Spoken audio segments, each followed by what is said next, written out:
Hello दोस्तों, हमारे channel competitors club में आपका स्वागत है। आज का ये वीडियो उन लोगों को मद्देनज़र रखकर बनाया जा रहा है जो आंगनबाड़ी सुपरवाइज़र यानी कि पर्यवेक्षक महिला बाल विकास की तैयारी कर रहे हैं। हालांकि इसके अलावा भी सामान्य जागरूकता के लिए ये वीडियो जो है उपयोगी साबित हो सकता है, क्योंकि इस वीडियो में हम कवर करने जा रहे हैं बच्चों एवं महिलाओं से संबंधित कानून को। चलिए प्रारंभ करते हैं। सबसे पहले हम देखते हैं बाल विवाह प्रतिषेध अधिनियम।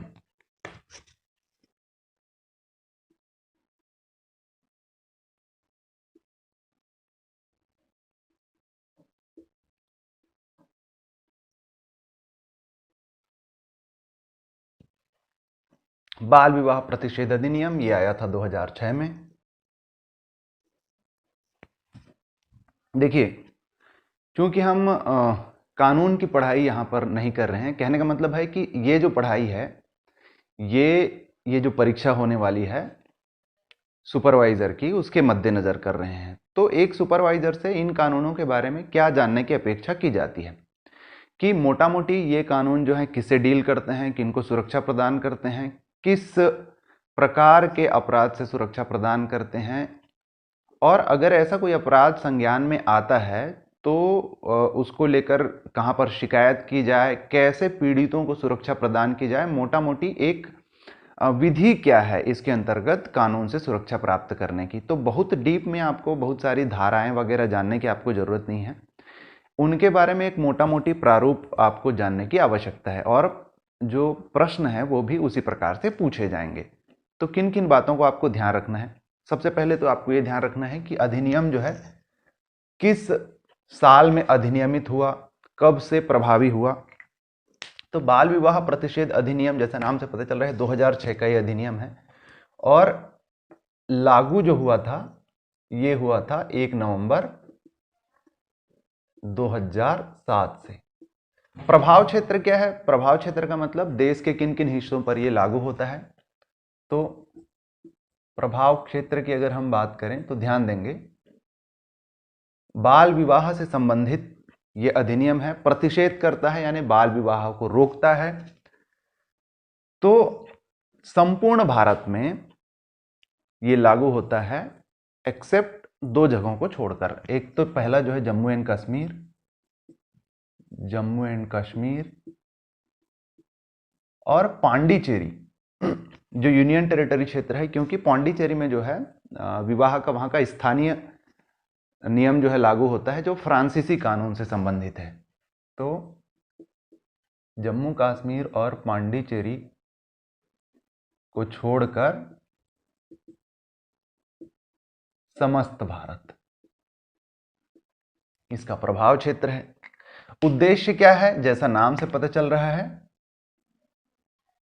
अधिनियम का जो उद्देश्य है वो बाल विवाह व इससे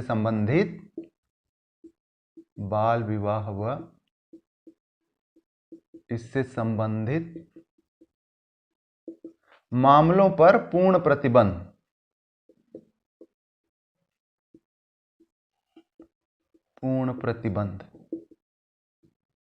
ये जो है इसका उद्देश्य है बाल विवाह प्रतिषेध अधिनियम का। थोड़े से अगर इसके इतिहास की बात करें तो क्या 2006 से पहले बाल विवाह को रोकने का प्रयास नहीं किए गए थे? जी बिल्कुल किए गए थे। भारत के आजादी से पहले भी सन 1929 में एक एक्ट लाया गया था इससे संबंधित। 1929 का जो बाल विवाह प्रतिषेध अधिनियम है का अधिनियम, इसको हम लोग शारदा एक्ट के नाम से जानते हैं, शारदा एक्ट के नाम से। उसमें भी ये सब कोशिशें की गई थी, उसके बारे में पूरा नहीं देखेंगे, पर उस एक्ट में जो खामियां थी, हालांकि इस अधिनियम को ही प्रतिस्थापित करते हुए 2006 का ये बाल विवाह प्रतिषेध अधिनियम आया है। तो 1929 का ये जो अधिनियम है जिसको हम शारदा एक्ट कह रहे हैं, उसमें 2 खामियां जो देखने को मिलती है वो ये कि ये जो है इसके अनुसार 1929 के अधिनियम के अनुसार अगर बाल विवाह होता है, किया जाता है, तो वो जो अपराध माना जाएगा वो संज्ञेय श्रेणी का नहीं है, यानी वो असंज्ञेय अपराध है। अब ये क्या है, इसके बारे में जानते हैं हम। असंज्ञेय अपराध था। और दूसरा, शारदा एक्ट जो है, जो विवाह हो जाता है, जो बाल विवाह संपन्न हो जाता है, उसको नल एंड वॉइड, यानी उसको शून्य साबित नहीं करता था। विवाह को अवैध या शून्य घोषित नहीं करता।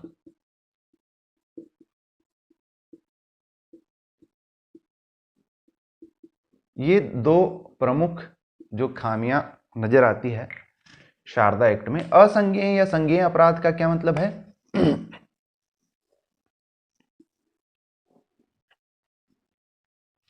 संज्ञेय अपराध ऐसे अपराध होते हैं जिन पर एफआईआर के पश्चात जो है जो कानून है, यानी कि पुलिस जो है उसमें संज्ञान ले सकती है, उस पर जांच कर सकती है, उस पर छानबीन कर सकती है और बिना अदालती वारंट के गिरफ्तारी कर सकती है। तो संज्ञेय का मतलब क्या हुआ? संज्ञेय अपराध का, आपकी जानकारी के लिए, कि संज्ञेय अपराध में पुलिस जो है एफआईआर दर्ज करती है। एफआईआर दर्ज करने के पश्चात जो है वो छानबीन कर सकती है और बिना वारंट जो है गिरफ्तारी कर सकती है, बिना अदालती वारंट की गिरफ्तारी कर सकती है संज्ञेय अपराध में। असंज्ञेय अपराध में आपको गिरफ्तारी के लिए जो है फिर अदालत का वारंट चाहिए। तो इन चीजों को जो है बाल विवाह प्रतिषेध अधिनियम में सुधार किया गया।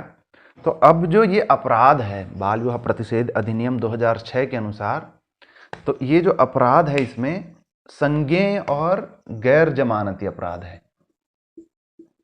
जो अपराध है वो है संज्ञेय और गैर जमानती, यानी जमानत भी इसमें नहीं मिलेगा। दूसरा, पुलिस जो है बिना वारंट के गिरफ्तारी भी कर सकती है, छानबीन जांच भी कर सकती है।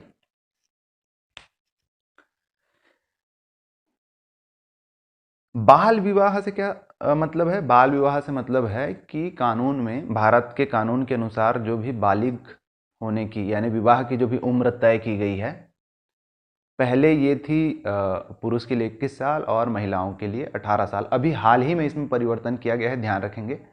अब जो है महिलाओं के विवाह की उम्र जो है, न्यूनतम उम्र 21 वर्ष करने का प्रस्ताव संसद पटल पर रखा गया है।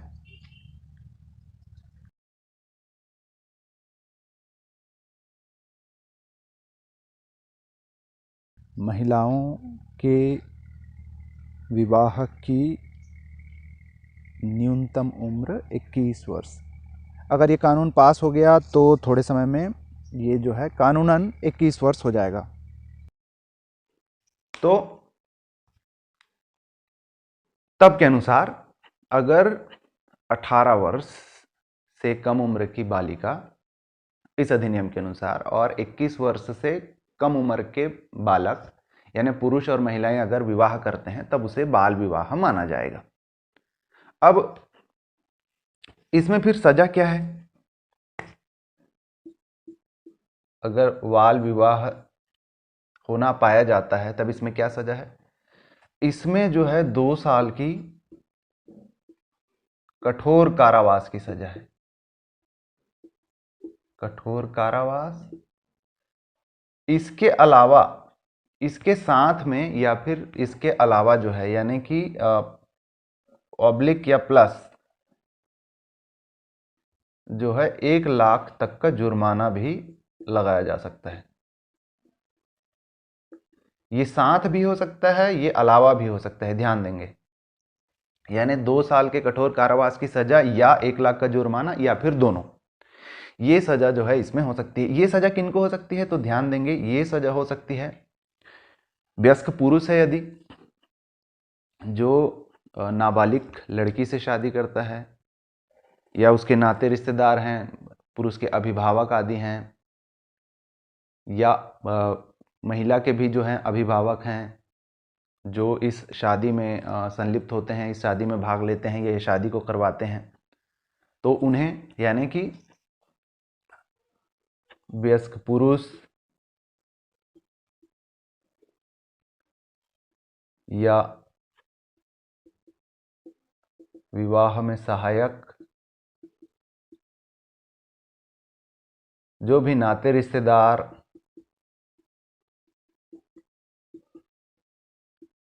या जो अभिभावक हैं,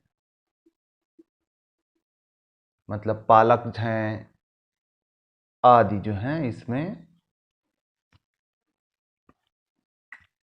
सजा के हकदार हो सकते हैं। दूसरा जो हमने बात किया कि एक तो जो है अपराध इसमें संज्ञेय है, गैर जमानती है। दूसरा, विवाह जो है अगर इस अधिनियम, इस कानून के खिलाफ जाकर किया जाता है तो उस विवाह को स्वतः ही जो है शून्य घोषित कर दिया जाएगा, यानी अवैध घोषित कर दिया जाएगा, उसका नहीं होना माना जाएगा। तो ऐसे कुछ कंडीशंस हैं, किन कंडीशंस में जो है विवाह को शून्य घोषित किया जा सकता है या विवाह जो है शून्य हो सकता है, उसके बारे में हम देख लेते हैं। विवाह का शून्य होना, किन कंडीशन में विवाह जो है शून्य हो सकता है? तो पहला, अगर स्वतः शून्य होने की बात करते हैं, किन कंडीशंस में जो है स्वतः शून्य हो सकता है? तो पहला कि एक तो जो है मतलब बालिका को जो है बहलाया फुसलाया गया हो,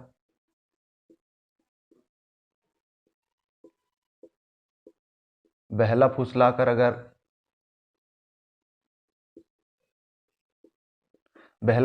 अगर विवाह किया गया हो, अगर कोई प्रलोभन दिया गया हो, इस प्रकार के कंडीशन में। दूसरा, अगर जबरदस्ती किया गया हो, बलात् या फिर जबरदस्ती अगर विवाह किया गया हो। तीसरा, कुछ जगहों पर ऐसा होता है कि विवाह के लिए कन्या या पुरुष का जो है अपहरण कर लिया जाता हो, तो अगर अपहरण किया गया हो तो वो भी जो है आपके बलात् या जबरदस्ती में आ जाएगा। इसके अलावा अगर शादी के लिए बेचा गया हो कहीं पर, यानी बेचा गया हो, अगर कन्या को बेचा गया हो। अब ये बेचा गया हो दो तरीके से हो सकता है, या तो विवाह के लिए ही बेचा गया हो, या फिर कई बार कैसा होता है कि अनैतिक कामों के लिए, देह व्यापार जैसे धंधों के लिए लड़की को जो है बेच दिया जाता है और पश्चात उसकी शादी की जाती है। तो ऐसे किसी भी कंडीशन में, यानी बेचा गया हो तो वो चाहे विवाह के लिए हो, विवाह के लिए, या अनैतिक कृत्यों जैसे देह व्यापार आदि हो, और के लिए, एवं बाद में जो है विवाह किया जा रहा हो।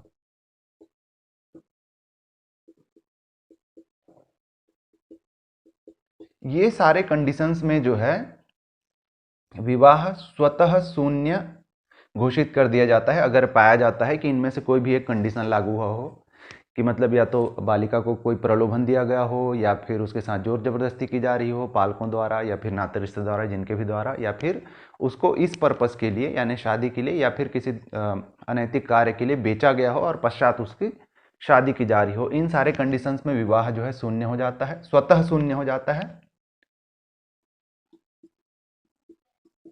और इसके अलावा अगर बाल विवाह हो, बाल विवाह पश्चात जो है कोई एक पक्ष, चाहे वो महिला पक्ष हो या फिर पुरुष पक्ष जो है, वो अगर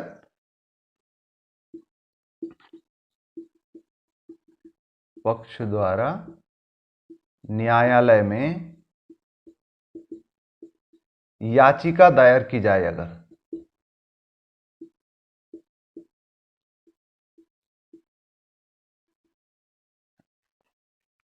तब इस विवाह को जो है शून्य घोषित किया जा सकता है। यानी दो तरीके से विवाह जो है इसमें शून्य हो सकता है, एक तो जो है स्वतः शून्य ये सारे कंडीशंस में, और या फिर दूसरा कंडीशन ये है कि कोई एक पक्ष जो है न्यायालय में इसके बाबत इस हेतु जो है याचिका दायर करे कि ये जो विवाह है वो बाल विवाह हुआ है, ऐसे ऐसे कंडीशंस में हुआ है, तो इसको शून्य घोषित किया जाए करके। तो इस कंडीशंस में ये विवाह जो है शून्य हो सकता है। अच्छा, अगर कोई पुरुष है जो अवयस्क है, अगर कोई अवयस्क पुरुष है, यानी अवयस्क ना कहा जाए कि जो निर्धारित उम्र है जो 21 वर्ष, 18 वर्ष के पश्चात जो है भारत में वयस्क मान लिया जाता है, मेजर मान लिया जाता है किसी भी व्यक्ति को। तो विवाह की उम्र अगर नहीं हुई है परंतु वयस्क है पुरुष, मतलब कहने का मतलब यदि 18 से 21 वर्ष का पुरुष है,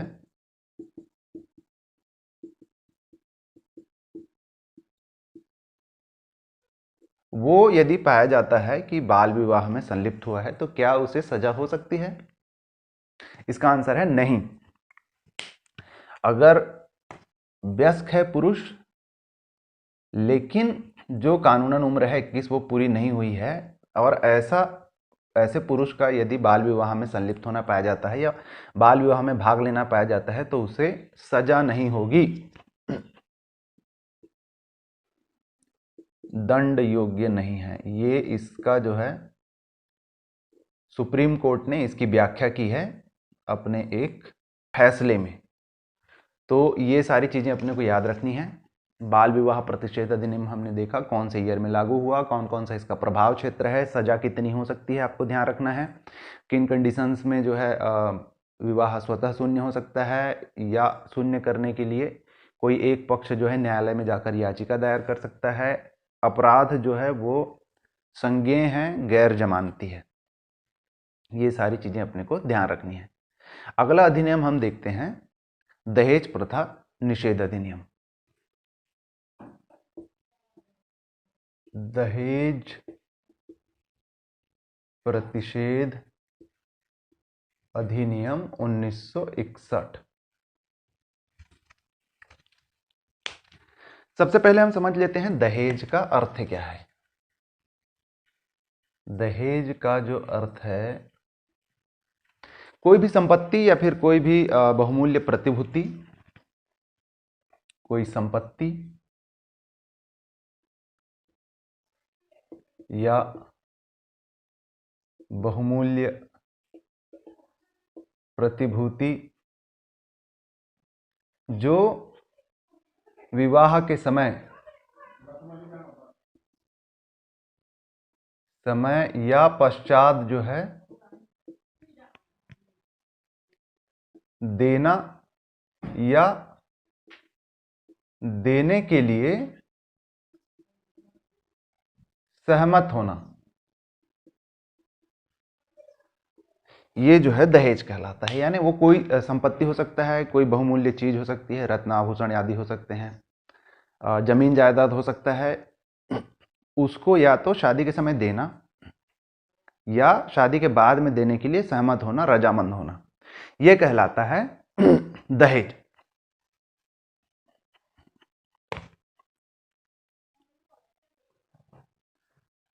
बिना जोर जबरदस्ती के, बिना डिमांड के, बिना मांग के जो गिफ्ट्स वगैरह दिए जाते हैं शादी के समय, वो इसमें शामिल नहीं किए जाते।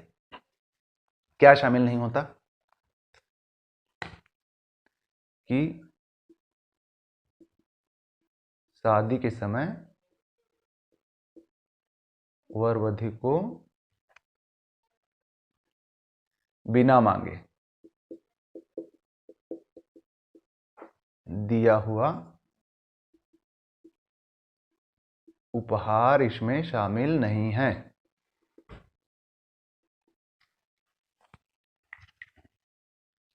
तो ये हो गया दहेज का अर्थ। तो 1961 में अधिनियम आया था, दहेज प्रतिषेध जो अधिनियम है 1961 में आया था। कब? 20 मई 1961 को ये अधिनियमित हुआ था।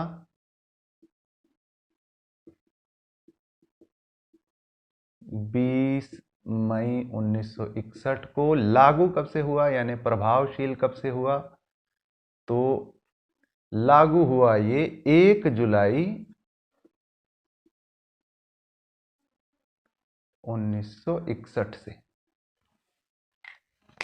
क्षेत्र क्या है, प्रभाव क्षेत्र, यानी इसका विस्तार अगर हम देखें विस्तार, तो जम्मू कश्मीर को छोड़कर संपूर्ण भारत,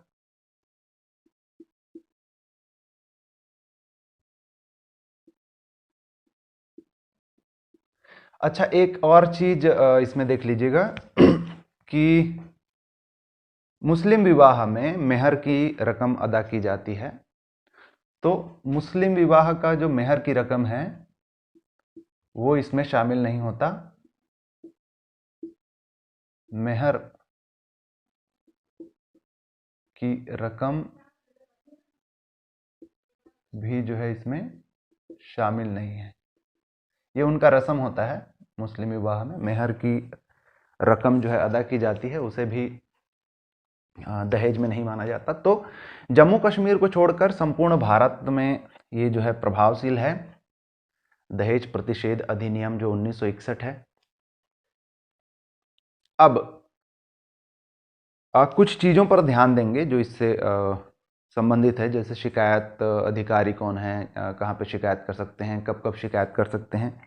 ये छोटी छोटी चीज़ें जो है आपको पॉइंट वाइज ध्यान रखनी है। जैसे अगर दहेज दिया गया या दहेज मांगा गया ऐसा शिकायत मिलता है, ऐसी शिकायत जो है पाई जाती है, तो इसकी शिकायत कब तक कर सकते हैं। तो इसकी शिकायत जो है घटना के 1 वर्ष के भीतर आप कर सकते हैं। शिकायत जो है किया जा सकता है घटना के, यानी दहेज लेने देने के 1 वर्ष के भीतर।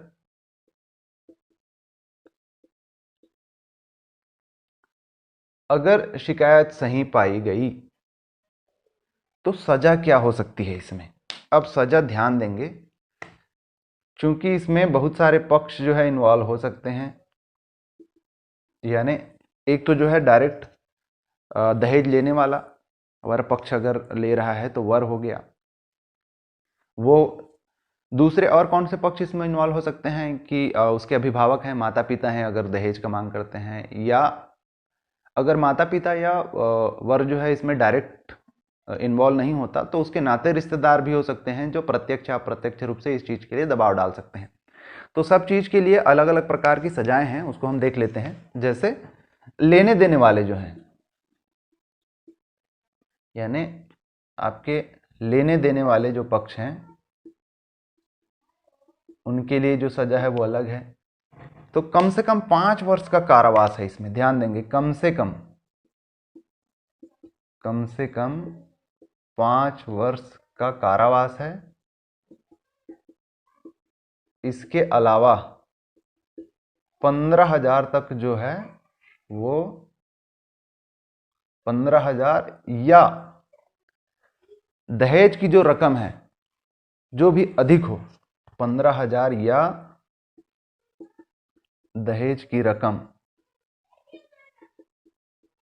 जो अधिक हो का जुर्माना। माने देखिए कम से कम 5 साल की सजा तो होगी ही होगी। इसके अलावा दहेज की जो भी रकम है या फिर 15,000, इसमें से जो भी अधिक हो वो जुर्माने के रूप में देना पड़ेगा। ये कौन, जो लेने या देने वाले हैं। देखिए सिर्फ लेने वालों के लिए नहीं है, देने वालों के लिए भी, यानी सिर्फ देने वालों के लिए नहीं है, लेने वालों को भी ये जुर्माना है। दूसरा,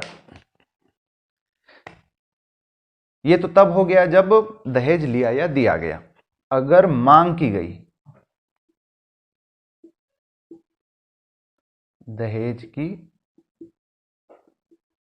मांग पर, अगर दहेज की मांग की गई, अब ये मांग किसके द्वारा हो सकता है ये मांग जो है माता पिता के द्वारा हो सकता है, नाते रिश्तेदारों के द्वारा हो सकता है, अभिभावक के द्वारा हो सकता है, यानी कोई भी पक्षवार द्वारा।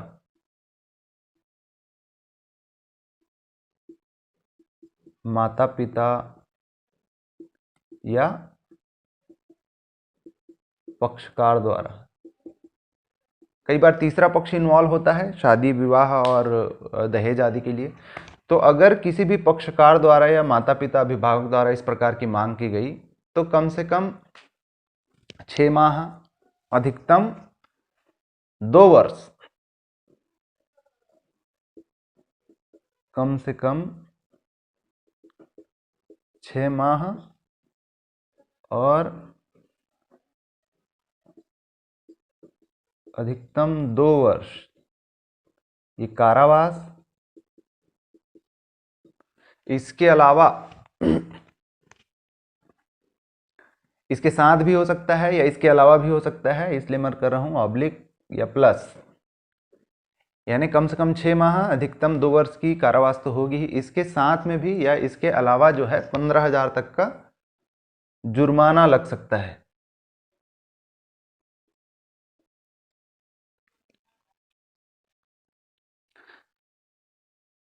ये तो 2 तरीका हुआ, एक लेने देने वालों को कम से कम 5 साल प्लस 15,000 या फिर दहेज की जो रकम हो, वो जो मांग करते हैं, जो डिमांड करते हैं कोई भी पक्ष, उनको कम से कम 6 महीना मैक्सिमम 2 साल की सजा या प्लस 15,000 का जुर्माना। अगर प्रिंट मीडिया के माध्यम से या फिर किसी भी सोशल मीडिया वगैरह के माध्यम से ऐसा प्रस्ताव किया जाता है कि इस विवाह के एवज में ऐसा कुछ दिया जाएगा, रकम आदि का प्रलोभन दिया जाता है, यानी दहेज का अगर प्रकाशन किया जाता है। तीसरा देखिए, दहेज का प्रकाशन करने पर, प्रकाशन जैसा मैंने बताया, आपने प्रिंट मीडिया में दे दिया कि इस विवाह के एवज में अगर ये विवाह किया जाता है तो ये जो है मिलेगा, दिया जाएगा, ऐसा अगर प्रलोभन दिया जाता है, प्रकाशन अगर किया जाता है, तो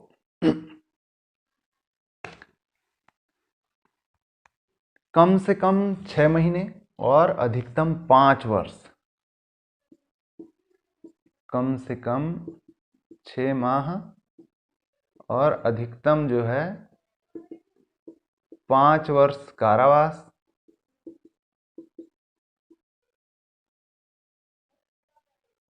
इसके अलावा या साथ में 15,000 का जुर्माना।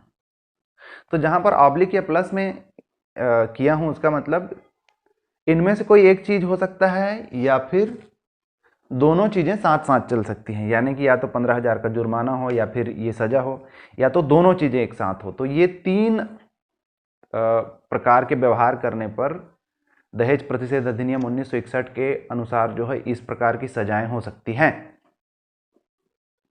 अब एक इंपॉर्टेंट क्वेश्चन आता है, अगर किसी पर दहेज प्रतिषेध अधिनियम के अनुसार दहेज लेने देने का आरोप लगा, तो आरोप की सिद्धि यानी ये कौन प्रमाणित करेगा कि उस पर जो लगा आरोप है वो सही है या फिर गलत है। तो प्रमाण प्रस्तुत करने का यानी प्रमाण का जो भार होता है, ध्यान देंगे, ये महत्वपूर्ण प्रश्न है, एक बार पूछा जा सकता है। प्रमाण का भार जो होता है, प्रमाण का भार कहने का मतलब अगर किसी पर आरोप लगा हो तो उस आरोप को निराधार साबित करने का जो जिम्मा होता है वो जिस पर आरोप लगा हो उस पर होता है, जिस पर आरोप लगा हो उस पर होता है प्रमाण का भार। यानी अगर किसी व्यक्ति पर आरोप लगा है कि उसने दहेज लेन देन किया है, तो उसी को साबित करना पड़ेगा कि उसने ऐसा नहीं किया हुआ है। तो प्रमाण का भार जो होता है, जिस पर आरोप लगा होता है उस पर किया जाता है, यानी उस पर होता है। अब एक कंडीशन हम देख लेते हैं, जब यानी दहेज जो है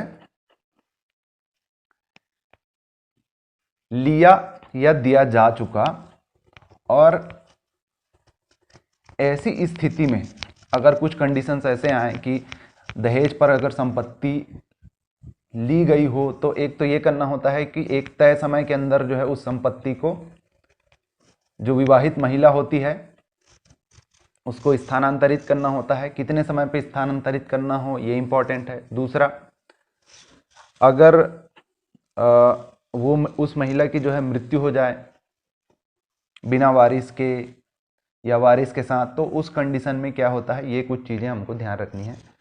तो एक कंडीशन हम ले रहे हैं, यदि दहेज विवाहिता के अलावा कोई अन्य ग्रहण करे,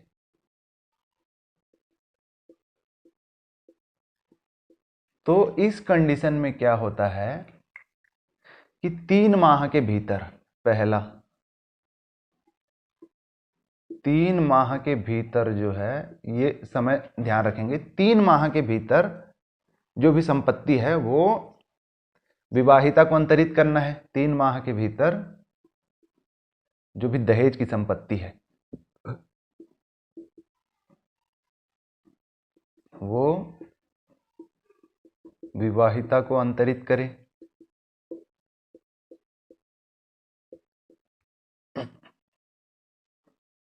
अगर विवाहिता नाबालिग है, यानी विवाहिता के नाबालिग होने की स्थिति में, नाबालिग मतलब माइनर, नाबालिग होने की स्थिति में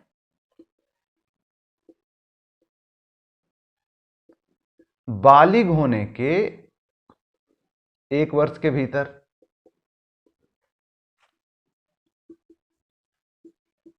1 वर्ष के भीतर अंतरित करना है। अगर विवाहिता की मृत्यु हो जाए,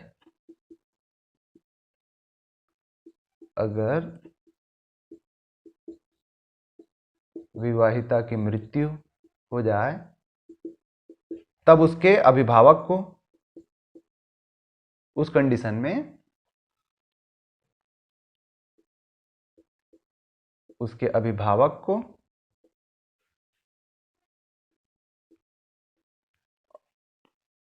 अब इसमें 2 कंडीशन है। अगर विवाहिता की मृत्यु हो जाती है 2 कंडीशन में, अगर निसंतान मृत्यु हुई है तब तो उसके अभिभावक को, अगर संतान हो अगर विवाहिता की मृत्यु हो जाए और उसके पीछे उसकी संतान हो,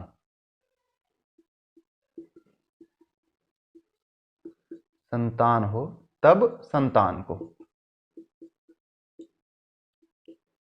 तो ये कुछ कंडीशंस अपने को ध्यान रखना है। दहेज विवाहिता के अलावा अगर कोई थर्ड पार्टी लेता है तो उसे 3 महीने के अंदर उस संपत्ति को विवाहिता को अंतरित करना है, उसको ट्रांसफर करना है। अगर विवाहिता नाबालिग है तो बालिग होने के 1 वर्ष के भीतर जो है उसको अंतरित करना है। अगर विवाहिता की मृत्यु हो जाए तो उसके अभिभावक को संपत्ति अंतरित होगी, और अगर विवाहिता जो है संतान वाली हो तो उसके संतान को ये जो राशि है, ये जो संपत्ति है वो अंतरित होगी। इसी दहेज प्रतिषेध अधिनियम की धारा 10 में जो शक्ति दी हुई है, धारा 10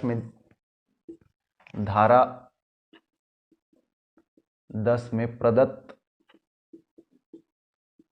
शक्तियों को प्रयोग में लाने के लिए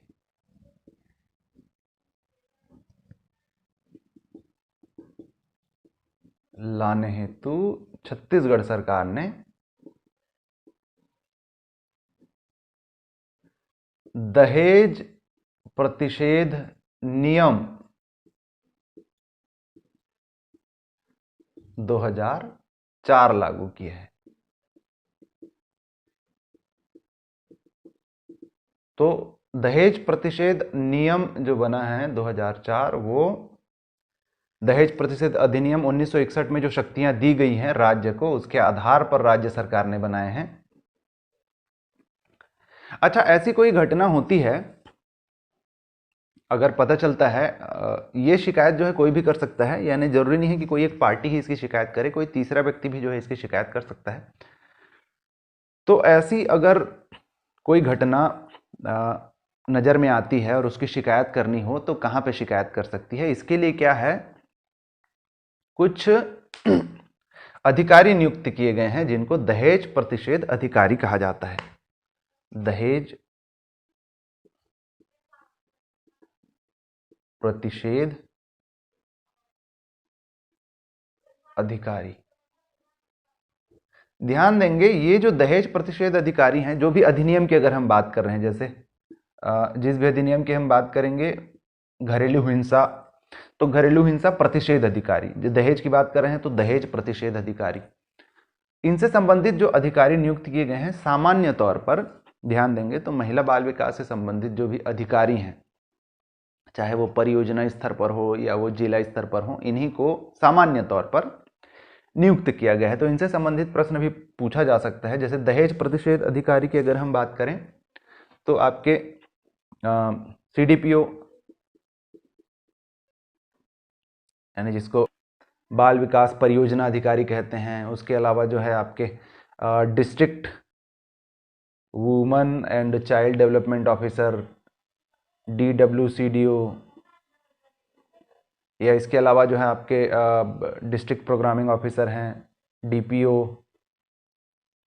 जिला परियोजना अधिकारी। ये सारे अधिकारी जो हैं दहेज प्रतिषेध अधिकारी के रूप में नियुक्त किए गए हैं। CDPO, DWCDO, DPO, हिंदी में आपके बाल विकास परियोजना अधिकारी, जिला परियोजना अधिकारी, जिला महिला बाल विकास अधिकारी, ये सारे अधिकारी जो हैं दहेज प्रतिषेध अधिकारी के रूप में नियुक्त किए गए हैं। ज़्यादातर मामलों में आप देखेंगे तो जो भी प्रतिषेध अधिकारी नियुक्त किए गए हैं, इन्हीं में से कोई एक जो है नियुक्त किए गए हैं।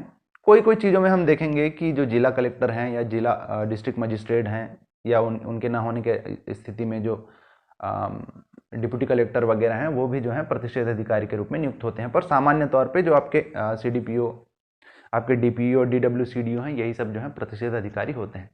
तो ये हमने देखा दहेज प्रतिषेध अधिनियम। उसके बाद हम देखेंगे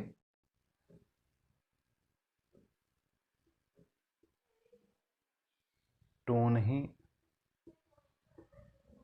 प्रताड़ना निवारण अधिनियम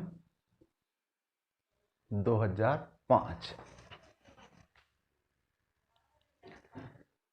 ग्रामीण क्षेत्र, मूल रूप से शहरों में भी जो ग्रामीण क्षेत्र हैं या ग्रामीण बस्तियां हैं, वहाँ की ये समस्या है कि किसी भी व्यक्ति या महिला को जो है ऐसा बता दिया जाता है कि वो जादुई शक्ति आदि से संपन्न है और किसी को नुकसान पहुंचा सकती है। किसी को भी, मतलब वो आपके जीवित जीव जंतु हो सकते हैं, आपकी खेती बाड़ी में कोई अगर साग सब्जी है उसको हो सकता है, आपके पालतू कोई जानवर हैं, आपके घर के कोई व्यक्ति हैं, किसी को भी, किसी भी जीवित वस्तु को हानि पहुंचाती है, पहुंचा सकती है, ऐसे व्यक्ति को जो है टोन्ही के रूप में देखा जाता है। और जिस व्यक्ति पर यह आरोप लगता है कि वो टोन्ही है, उसके सामाजिक जीवन का तो बंटादार हो जाता है।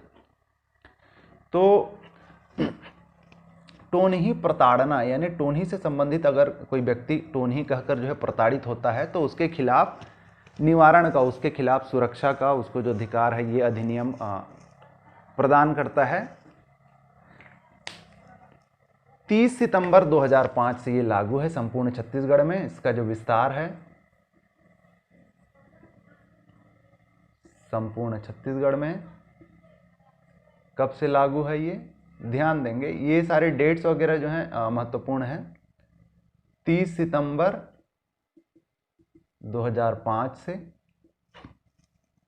अब टोन्ही से क्या समझते हैं, तो इसमें भी जो है इसकी व्याख्या की गई है, उसके बारे में बताया गया है। कोई व्यक्ति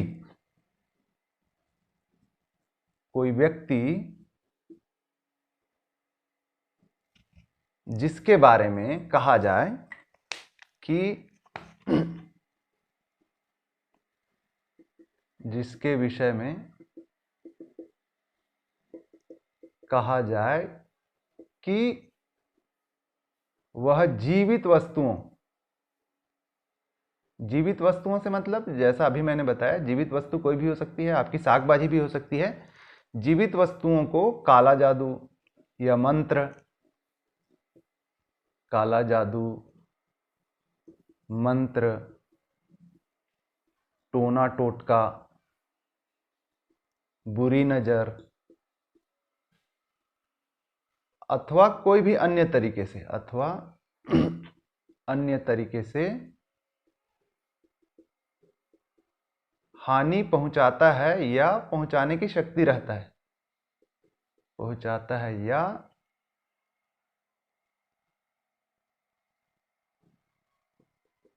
पहुंचाने की शक्ति रखता है। अभी ये आवश्यक नहीं है कि ये जो है टोनही जो है वो महिला ही हो। इस अधिनियम के तहत टोनही कहने का मतलब वो कोई भी व्यक्ति, चाहे उसे आप जो है टोन्हा के रूप में जानते हो या फिर जो है आप उसको कोई और नाम से जानते हो, लेकिन सामान्य तौर पे कहने का मतलब क्या होता है कि हम लोग छत्तीसगढ़ी में टोनही बोलने से मतलब महिला को ही कहते हैं। इस आशय के किसी भी महिला को ही कहते हैं, मतलब उसको स्त्रीलिंग मानते हैं। लेकिन इस अधिनियम में टोनही कहने से मतलब ऐसा कोई भी व्यक्ति, चाहे वो पुरुष हो महिला हो, और उसको और किसी दूसरे नाम से भी जाना जाता हो, लेकिन जिसके बारे में ये कहा जाए कि वो जीवित वस्तुओं पर जो है काला जादू, तंत्र मंत्र, टोटका आदि के द्वारा जो है हानि पहुंचाने की शक्ति रखता है या फिर हानि पहुंचाता है, शक्ति रखता है, चाहे वह जिस भी नाम से जाना जाए, चाहे वह जिस भी नाम से जाना जाए। तो इसे हम इस अधिनियम के तहत जो है टोनही कह रहे हैं, यानी कहा गया है। अब पहचानकर्ता, पहचानकर्ता मतलब ऐसा व्यक्ति जो किसी को टोनही के रूप में पहचान करता है, उसे हम कह रहे हैं पहचानकर्ता। पहचानकर्ता कौन है? पहचानकर्ता जिस व्यक्ति से या फिर जिसके कृत्य से, जिसके कृत्य से कोई व्यक्ति टोनही उपदर्शित हो।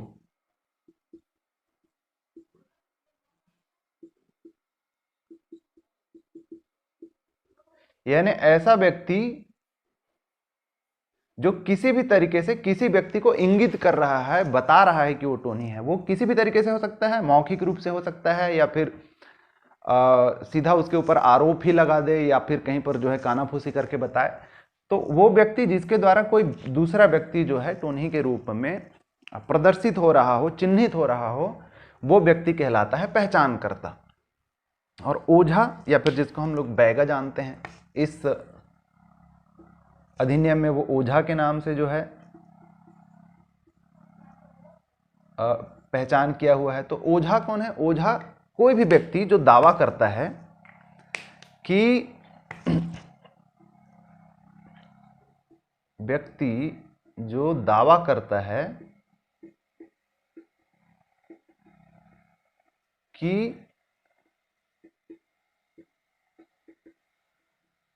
टोनही द्वारा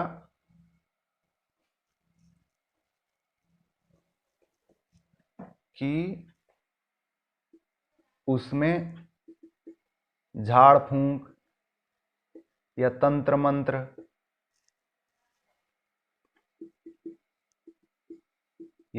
मंत्र आदि किसी भी माध्यम से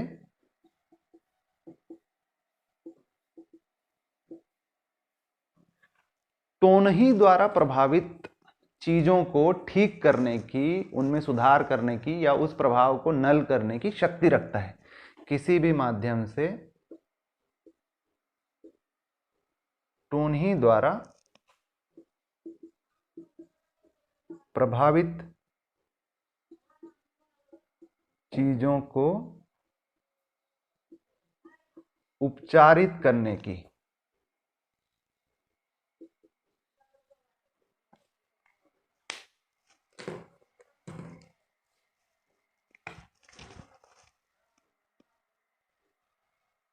या फिर शक्तिहीन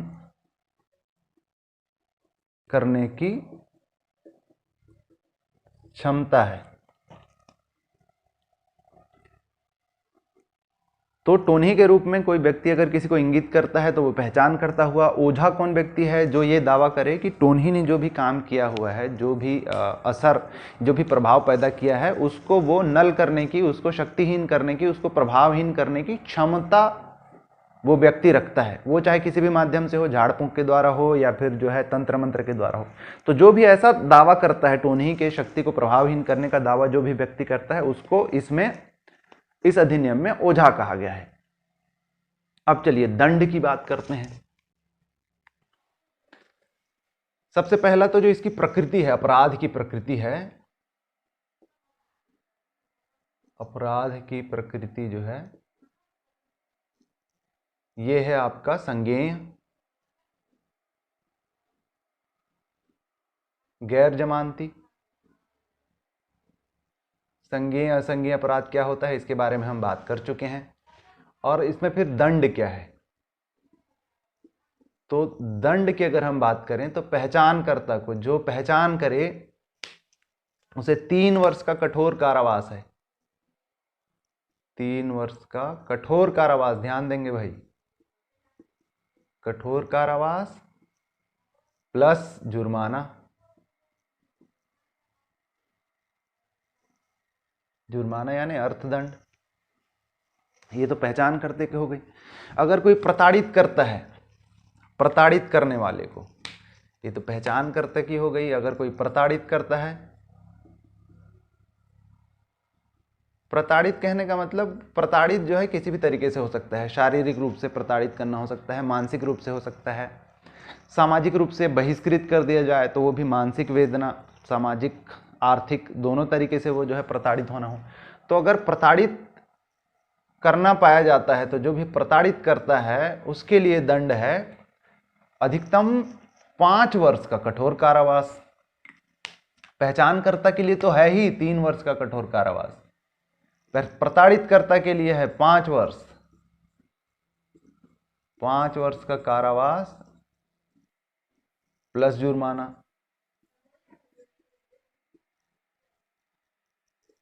बात यहीं पे खत्म नहीं होती। सिर्फ पहचानकर्ता प्रताड़ितकर्ता के लिए दंड नहीं है, ओझा के लिए भी दंड है। अगर उसको हम कह रहे हैं उपचार के लिए,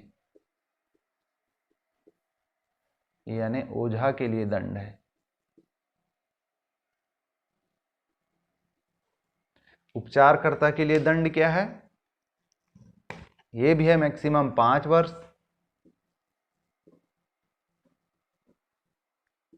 मैक्सिमम 5 वर्ष का कारावास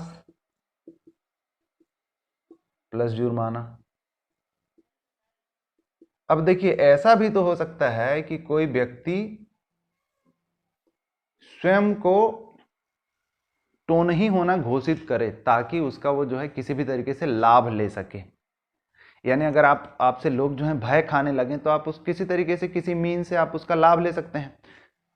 तो ऐसा भी हो सकता है। तो यदि कोई व्यक्ति स्वयं को टोनही होना घोषित करे, दावा करे, तो उसके लिए भी दंड है। यानी चौथा, टोनही होने का दावा करने पर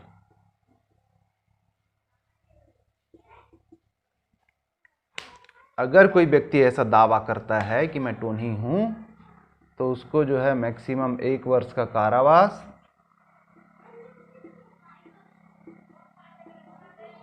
व जुर्माना भी हो सकता है। हो सकता है नहीं, होता है, ऐसा प्रावधान है इस अधिनियम में जो है।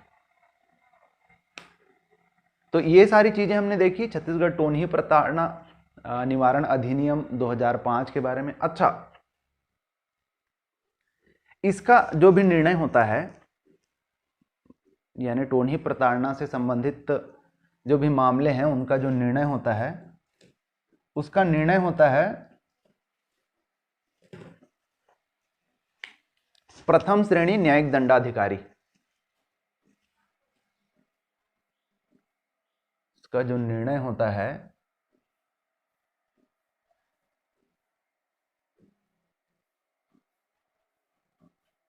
ये होता है प्रथम श्रेणी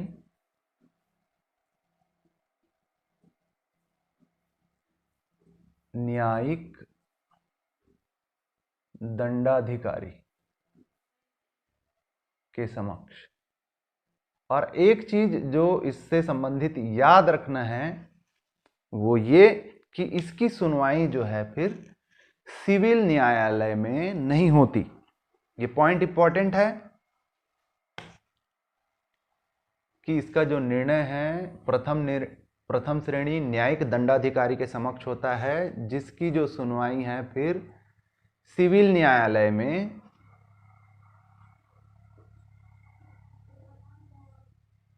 सिविल न्यायालय में नहीं होती।